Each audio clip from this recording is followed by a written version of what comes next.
Salut Jamie. Si t'as ouvert la lettre, c'est que tu te sens prêt à connaître l'histoire de ton père, du moins celle que j'ai connue à l'époque.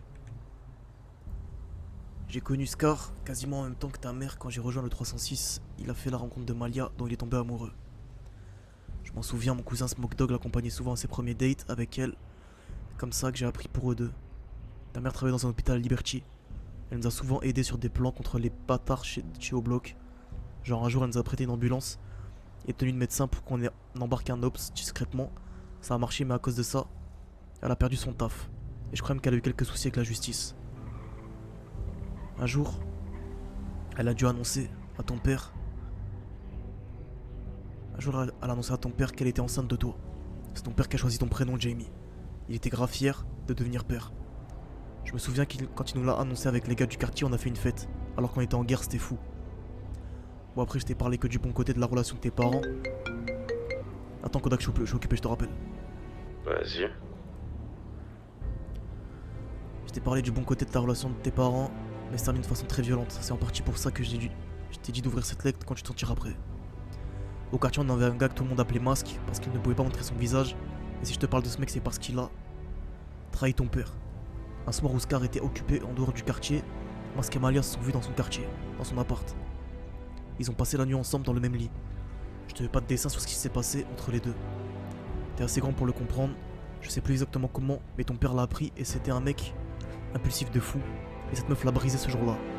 Il est monté chez elle avec un Glock en main. Un gars du quartier l'a suivi pour tenter de le calmer. Nous on est resté en bas. Au bout de quelques minutes, 4-5 coups de feu ont retenti dans le bâtiment. Ton père qui était considéré comme l'un des plus grands rappeurs de Liberty s'était fait humilier par sa propre femme. Il ne pouvait pas laisser passer ça. Donc il a fait ce qu'il avait à faire. Évidemment, il a agi à contre-cœur, mais il ne pouvait pas avoir la réputation de cocu dans le quartier. Un jour, Scar a eu une embrouille avec un mec des Rips. Les deux s'embrouillaient tous les jours. Les mecs l'avaient menacé de mort. Évidemment, il était sincère ce fils de pute. Putain de merde, yo. Mon daron, il a baisé ma mère. Il a buté ma mère, mon daron. Oh la dinguerie. Il était sincère ce fils de pute. Donc, notre grande l'époque 7 nous a envoyé attraper ce mec. On l'a amené en haut d'un parking. Ton père et le Rip se sont expliqués. À la fin, 7 lui a mis un canoncier dans les mains. Et putain, Scar, il a pas hésité une seconde, il lui a collé le calibre 12 en plein dans le crâne. Le mec est tombé de 5 étages avec un crâne en morceaux. Je dois parler de ton père sans parler de sa machette. On s'en séparait jamais, comme sa gimmick du à chaque phrase. Mais je l'ai vu découper des hops sous mes yeux. Il le faisait avec du sang-froid, j'ai jamais vu ça. Ça ne pouvait plus l'arrêter, c'était une dinguerie. Comme je te l'ai dit un peu avant, ton père c'était un putain de rappeur à l'époque. Je t'ai glissé une clé USB avec 2-3 sons de lui au cas où tu l'aurais pas entendu.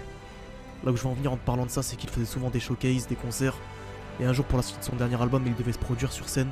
Vers la fin de l'événement, pendant qu'il chantait, un mec s'est levé et l'a allumé. Il a pris une balle dans le crâne sur scène. Il est mort en artiste. Enfin bref, ce que tu dois retenir sur ton père, c'est qu'il a toujours cherché à te protéger, mais son train de vie dangereux l'a rattrapé. Mais c'était un grand monsieur, et je pense que ta capacité pour être encore meilleur que lui. Et j'ai vu en tôle que t'avais un potentiel pour devenir un grand gangster comme Scar. Fais gaffe aux femmes, c'est le plus gros point faible de l'homme. Et dans ce milieu encore plus. Si un mec te manque de respect, découpe-le comme ton père l'aurait fait. Je vais fouiller dans son ancien appart, voir si je peux mettre la main sur sa machette, et j'essaierai de t'envoyer un colis. Je passerai sûrement à l'occasion à LS pour voir ce que tu deviens d'ici là. Essaye de rester en vie. H-Bin. Putain de merde. Wesh. Trop de choses d'un coup là. Je m'attendais pas à ça, bordel de merde. Ça veut dire que mon père, il a tué ma mère. Et après mon père s'est fait kill. Putain de merde.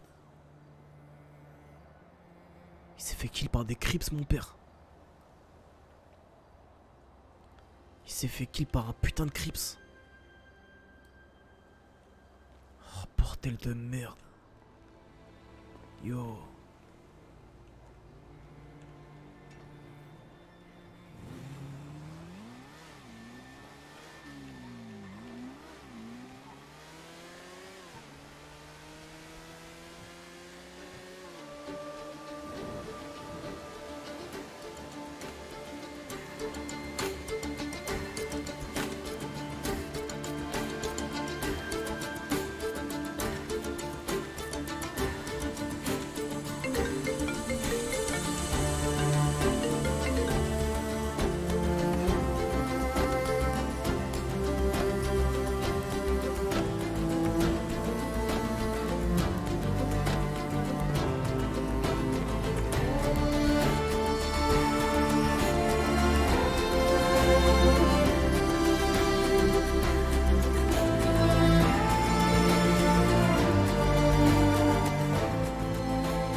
Yo papa. Et je te promets que je vais te venger, enfoiré. Yo, je sais pas contre qui. Je sais pas contre qui je me bats ni si je vais y arriver. Mais je vais essayer de tout faire pour te venger auprès des Crips. Yo, mentalité NOA, j'oublie hop. J'oublie pas, putain. Et ta machette, je vais la récupérer. Et je vais m'en servir, bordel de merde. Repose en paix. Hein. Repose en paix, bordel de merde.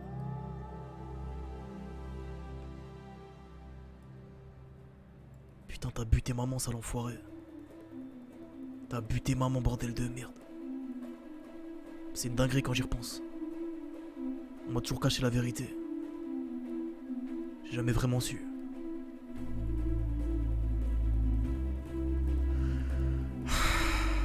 Je sais même pas comment réagir.